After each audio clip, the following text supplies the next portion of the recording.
Assalomu alaykum, hurmatli obunachilari. Biz mana 5 tonnalik konteynerga 5 tonna suvni quyib, dorilarni, oziqalarini bilan berib, o'ziga qanaqa oziqalar ketgan haqida siz bilan bo'lishamiz sizlar bilan. Bu yerda hozir temir modda borligi uchun mana hozir ranglari qorayib qolibdi. Necha foizga qo'shilgan temirda? 6%li. 6% temir qo'shilgan. Qancha temir qo'shildi? 5 tonnaga 200 gram. 5 tonnaga 200 gram. Misol 1 tonna kerak bo'lsa, shuni bo'lib olsang bo'laveradi. Yana nima qo'shildi bu yerga? 200 gram bor. 200 gram bor. Yana 8 kilo kalsiy nitrat, 8 kilo kalsiy nitrat, 2 kilo magniy nitrat. 2 kilo magniy nitrat. Shu bilan bo'ldi. Hozirgi zarfamizga yetadi. Hozirgi holatda mana biz motor orqali beryapmiz suvlarni.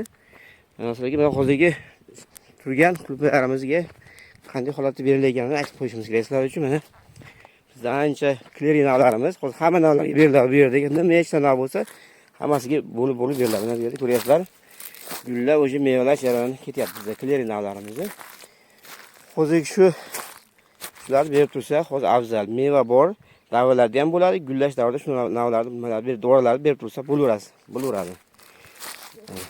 Sog' bo'linglar, salomat bo'linglar. Bitta like, disdan chiqarmasdan gumlatib qo'yinglar. Ma'lumotlar, videolar sizlarga berib boramiz. Sog' bo'linglar.